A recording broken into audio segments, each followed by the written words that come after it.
Nah,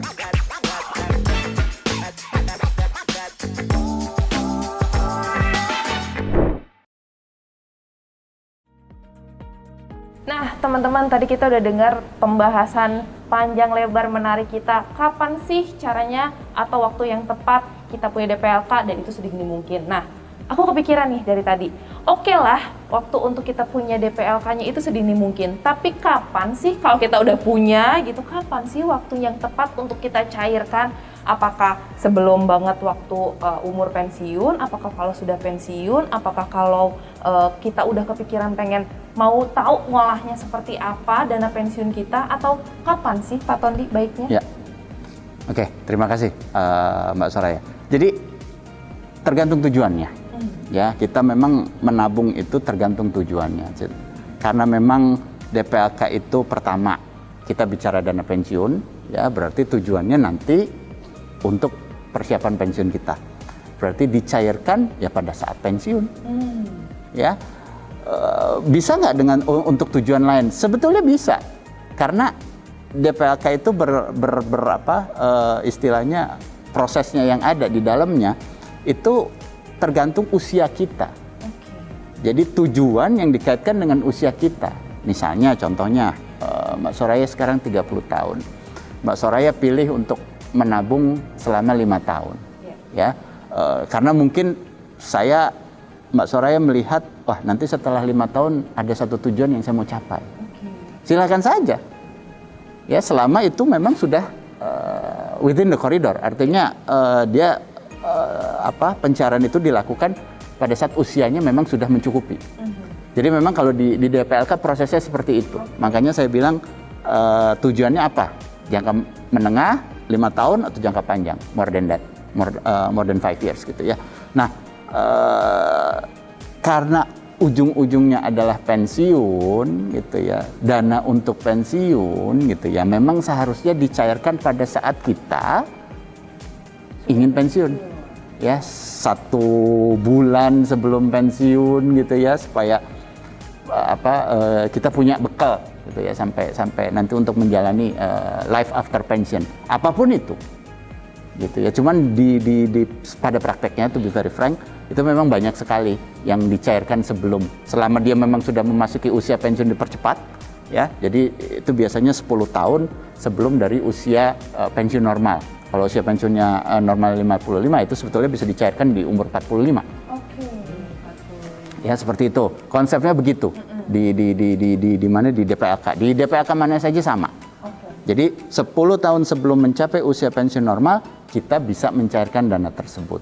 10 tahun sebelum mencapai usia pensiun. Yes. Nah, tadi Pak Tony sempat bahas 1 bulan sebelum pensiun. Nah, itu kan menurut aku kayak cepat banget. Nah, itu kalau di Indolife sendiri pencairannya itu semudah itukah? Iya, sekarang tinggal menggunakan aplikasi. Jadi begitu masuk usia pensiunnya, tinggal kita klik, kita mau klaim, upload semua data yang diperlukan, terus kemudian tinggal tunggu. Kira-kira berapa hari? Karena kita sudah standar internasional ya, udah ISO 9001 gitu. Jadi 3-4 hari. 3-4 hari. Sudah cair. Cepat juga ya. Cepat itu. Cepat ya Pak ya. Saya kebetulan punya Pak Andra. Jadi kemarin waktu pulang ditugasin itu, ternyata nggak kerasa nih. Selama ditugasin nggak nabung kan, gitu ya. Jadi dibiarin aja. Ternyata ada. Nah, kebetulan kemarin kita lagi bikin aplikasi, saya adalah orang pertama yang mengetes tuh. Bener nggak sih? Iya, aku keluarin. Menarik. Aku keluarin, gitu ya, pakai aplikasi, gitu. Aku keluarin pakai aplikasi, gitu. Cuman ya itu tadi kata komitmen itu memang untuk hari tua ya. Buka lagi, masukin lagi lah. Iya. Betul. Itu kita hanya ingin pengen mengetes prosesnya. Seperti itu. Oke, jadi cara mencairkan dana DPLK-nya amat sangat mudah sekali ya. Upload data-data yang dibutuhkan, administrasinya tinggal tunggu 3-4 hari udah langsung masuk ke rekening kita sendiri. Semudah itu, daftarnya mudah, pencairannya mudah, terus dananya yang mau disiapkan pun juga sesuai dengan keinginan kita, fleksibel. Yang penting kita adalah sadar betul kita butuh dana pensiun dan kita konsisten menjalankannya. Jangan diambil-ambil dalam waktu dekat karena buat kita nanti. Betul. Ada tambahan lagi Pak Hendra mungkin? pertanyaan nih Pak ya. Oh, boleh, buat Pak. Pak Tony nih. Kan tadi kan kita ngomong individual. Nah, kebetulan kayak saya kan punya tim nih di bawah ngomongnya tim Elevenia lah 100. Nah, kiatnya apa nih Pak? Saya bisa bikin anak-anak yang umurnya di bawah 30, di atas 30, lagi 40, kebetulan belum ada yang 50 sih. Untuk mereka itu saya as a head-nya di sini gitu bisa kasih tahu, lu nabung dong gitu loh, biar itu tuh kiatnya gimana nih? Biar anak-anak ini juga punya sadar akan pensiun gitu. Apalagi yang baru-baru masuk kan yang umurnya di bawah 30, wah lagi konsumtifnya itu kali ya. itu. Handphonenya aja saya kalah itu. Iya. Itu gimana Pak? Supaya aku Betul. punya pegangan nih. Kalau misalkan balik setelah acara ini bisa ngomong nih sama anak-anak nih. Betul Pak. Iya, itu memang yang terjadi Pak dengan kita. Ya, dulu waktu zaman kita masih muda juga sama lah seperti itu. Betul. Sekarang juga masih muda, maksudnya muda telat lah segitu. Masih ya. Pak, Masih cuman ya. pikirannya udah beda juga. Benar. Jadi begini, pertama yang kita harus lihat itu adalah lingkungan sekitar kita, Pak. Ya, lingkungan sekitar kita sudah istilahnya kalau saya selalu ngomong, kita ini sebagai human being gitu ya Pak, harus punya 3 ya. Pertama pendidikan, Ya. terus kemudian kesehatan, dan kemudian pekerjaan yang baik. Pekerjaan yang baik can be anything lah Pak, yang penting baik gitu ya, menghasilkan dan rutin sifatnya. Nah, kalau 3 itu sudah terpenuhi, nah kita lihat ya, yuk tujuan mau apa nih ke depan? Mau istilahnya sejahtera atau banyaklah macam-macam Pak.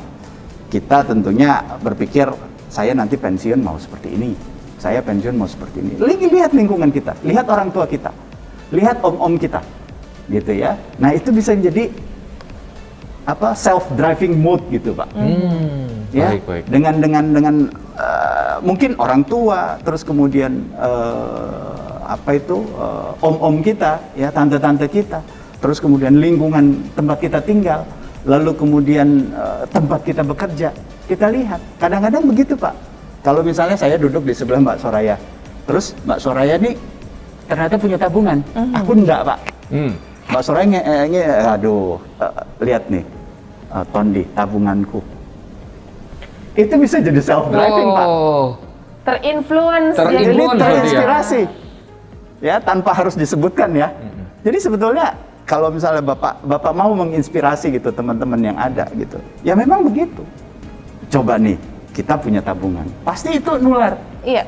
Pasti betul. itu nular, Pak. Oke. Gitu. Nah, sekarang bagaimana kita membuat itu menjadi sebuah disiplin? Kita mulai dulu deh. Ya, betul. Ya, betul, mulai betul. dulu. Soalnya seneng banget, Pak. Saya pulang ditugasin, kata ada salah satu kolik di kantor bilang, Pak Ton, you punya tabungan loh. Masa? Berapa nilai? Lumayan, seneng gitu Pak. Iya. Seneng gitu. Dan itu manusiawi. Ya, Ya, pasti. itu Pak. manusiawi Pasti. Pak. Nah itu ternyata yang teman-teman yang lain juga merasa bahwa seharusnya aku begitu. Daripada Oke. kita telat. Daripada kita telat. Daripada kita telat, terus kemudian lama-lama kan umur nambah, kebutuhan juga makin tinggi, makin banyak. Apalagi sekarang godaan e-commerce begitu luar biasa. Saya dikirimin newsletter Elevenia almost every day, coba. promo gitu kan. Itu menggoda sekali gitu, ya. Jadi kalau kita memang tidak mempersiapkan, mengalokasikan gitu ya dana-dana tersebut, tergoda boleh, ya wajar, itu namanya manusia. Saya bukan orang yang jangan tergoda, nggak boleh gini. Ya itu namanya kita nggak menikmati hidup. Ya, Betul. tetapi tergoda boleh, tetapi ya itu tadi, ya harus disesuaikan dengan kemampuan kita, dan jangan lupa ada pos-pos tertentu, pos untuk hari tua, pos darurat dan segala macam. Betul. Jadi konsepnya itu. Coba kita misalnya kalau kita bisa menunjukkan bahwa kita, gue punya ini loh, itu biasanya nular Pak. Oh, berarti Gitu. saya harus nularin ya. Berarti Tanpa disebutin saldonya loh Pak. Kayaknya kalau disebutin saldonya lebih nular lagi deh. soalnya kan saya udah punya. Berarti nanti saya tinggal senggol nih, misalkan ke Mbak Soraya. Senggol gitu kan. aku. Nah, Lu, gue punya A, B, C, D gitu Iya, kan. iya. Lu punya apa? Nggak punya. Waduh. Nah, Ntar betul. mau ngapain lu tua gitu Kan kan? yang standar, kalau yang standar kan semuanya udah Tapi punya nanti suaminya punya JHT, banyak, JP. Pak. Tapi harus gitu ya, Pak? Iya, Kan? iya. Kalau Iya, saya iya, sih iya, melihatnya iya, begitu, iya. Pak. Nanti Kalau coba Bapak saya- nanya tips-tipsnya, kalau saya melihatnya seperti itu. Memang lihat di lingkungan kita, Iya. sekitar kita. Ya, tentunya kita juga ingin menjadi seseorang yang kalau memang itu baik gitu ya, ya kita ikutin gitu. Atau mungkin kita juga bisa ingin lebih baik dari mereka gitu. Betul. Jadi modalnya seperti itu. Saya supaya ini sih anak-anak juga nggak bisa menyisihkan lah, jangan konsumtif banget. Aduh, saya tuh kadang-kadang ngeri juga sih. Iya, iya, iya. Sip, thank you Pak. Oke. Tony tipsnya. Ya. Jadi coba saya praktekkan nanti di Elevenia. Semoga berhasil. Sebelum kita akhiri hari ini, kita ngobrol-ngobrol barengnya. Nah, Pak Tondi, aku Ya. pengen tahu lagi dong. Kan biasanya nih anak-anak muda itu selalu pengen carinya, ada tambahan cuan nggak sih, ada tambahan promo nggak sih? Nah, dari Simpan sendiri, ada nggak sih program-program yang bisa menambah lagi tabungan kita? Iya. Jadi gini Mbak Soraya, kalau kita sudah jadi peserta Simpan, ya kita download, lalu kemudian kita daftar, terus kemudian kita melakukan penyetoran iuran yang pertama. Istilahnya kalau di kita tuh setoran tabungan tuh setoran iuran. Oke. Jadi memang beda terminologi dengan perbankan pada umumnya. Kita menyetor iuran, lalu kita melakukan monitoring ya terhadap aktivitas pengembangan dana kita. Itu ada satu lagi sebetulnya, itu ada yang namanya program ajak-ajak. Program ajak-ajak. Iya, program ajak-ajak. Jadi kita menabung, terus kemudian kita influencing our friend gitu, Iya. influencing other people untuk ikut menabung. Caranya seperti apa? Yaitu dengan program ajak-ajak. Kita kirim melalui WhatsApp, kita kirim melalui email. Jadi kita ajak teman-teman lingkungan sekitar kita untuk masuk. Nah, begitu teman tersebut itu menjadi peserta Simpan, gitu ya, setiap dia mengiur, Mbak Soraya atau Pak Hendra dapat poin istilahnya. Oke. Ya, nah poin itu nanti bisa di cash out kan ke e-walletnya kita. Wow, Nah, menarik. jadi e-walletnya nanti bisa pakai belanja buat Elevenia, atau bisa dari e-wallet tersebut bisa kita cairkan juga ke bank langsung. Gitu, Mantap, Pak. mantap. Mantap. Aku Gitu. suka nih yang kayak gini-gini, Program mengajak ajak-ajak. orang Yes, hal baik, betul, dapat lagi tambahan hal baik lagi. Ya, e-walletnya juga jaringan perusahaan kita juga. Kita kerjasama dengan Autocash, Pak. Oh, oke, oke. Jadi oke, e-walletnya oke. Autocash, PD, gitu ya, ponsel Oke, duit dan oke, segala macam. oke. Jadi nanti poin itu Mbak Soraya bisa tukarkan ya ke cashnya e-wallet. E-wallet. E-walletnya Autocash.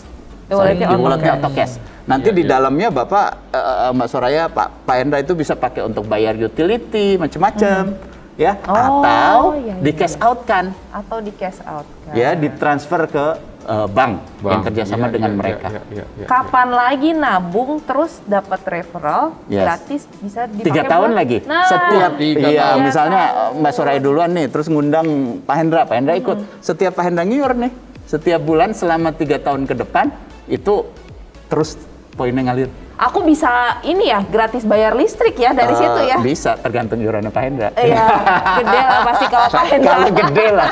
Saya lagi ngitung nih, satu gedung berapa orang ini lagi ngitung. nih saya. Referralnya Pak Hendra semua. Lagi Saingan ngitung sama nih aku saya. itu. Gitulah gitu, kurang gitu, lebih. Yes. Menarik banget sih. Udah kita mengajak hal baik sama orang untuk mempersiapkan dana pensiun, dana hari tuanya mereka. Terus kita dapat hal baik lagi, tambahan lagi tabungan kita, dan bisa kita pakai untuk bayar yang lain-lain ya. Iya, lewat betul. Autocash. Nah, tapi caranya untuk tahu program-programnya gimana sih, Pak? Ya, pertama download. Oke. Ya, kita sudah menetapkan tujuan. Aku mau menabung melalui DPLK. Ya, lalu download aplikasinya di App Store atau di Google Play Google. Store. Udah ada. Nama Sudah aplikasinya ada. apa, Pak? Simpan by Simpan. DPLK Indolife. Simpan by DPLK Indolife. Setelah itu ikutin prosesnya, lalu kemudian sudah. Begitu sudah menjadi peserta, Mbak Soraya bisa ngajak Pak yang Hendra. belum nih, Pak Hendra. Gitu. Ngajak yang lain lagi, Ngajak referral yang aku lain. nambah, ngajakin yang lain Betul, lagi, bonusnya betul, nambah. betul. Wah, mantap Bang. Jadi begitu Pak Hendra melakukan proses pendaftaran yang sama, secara otomatis sudah menjadi downline-nya Mbak Soraya. Dan nenek aku. Wah, Gitu. menarik nih ya. Menarik kan Pak Hendra ya? Lagi ngitung nih. Lagi gitu. Lagi ngitung. Ya, Aku kayaknya saingan ya Pak Hendra Lagi ngajak-ngajakin ngitung, orang lagi sekantor. ngitung. Oke teman-teman, jadi kita tadi udah berbincang-bincang, membahas, ngobrol bareng, curhat bareng juga sama Pak Hendra, sama Pak Tondi juga tentang bagaimana sih kita atau pentingnya mempersiapkan dana pensiun buat kita nanti biar kita nggak ngerepotin, biar nanti anak-anak kita juga nggak jadi generasi sandwich seperti yang sudah terjadi sekarang-sekarang ini. Concern kesadaran dari diri kita dan komitmen konsistensi untuk tetap terus nabung, jangan terlalu banyak BM, mikirin pengen ini pengen itu, yang penting itu semua pada fungsinya aja zaman sekarang, apalagi lagi pandemi begini ya, kemarin-kemarin banyak industri yang sudah tutup. Dan juga buat teman-teman yang nggak kantoran nih, misalkan punya bisnis sendiri, justru kalian harus punya DPLK untuk mempersiapkan dana pensiun kalian nantinya. Ada tambahan lagi Pak Hendra dan Pak Tondi? Wah, saya udah nggak perlu nambah lagi ngitung nih Mas Ian. Masih Ngitung Mas Ian. Ngitung Terus saya. Oke teman-teman, thank you banget buat hari ini. Tadi kita udah berbincang panjang lebar sama Pak Tondi sama Pak Hendra bagaimana cara kita mempersiapkan dana pensiun nanti. Oke, buat teman-teman jangan lupa download aplikasi simpannya ya. Dan jangan lupa buat teman-teman yang mau komen, mau nanya, mau curhat sekalian, komen langsung di bawah. Like, subscribe YouTube-nya Elevenia ID dan simpan by DPLK Indolife. Bye. Bye. Sampai ketemu lagi di Elevenia Talk.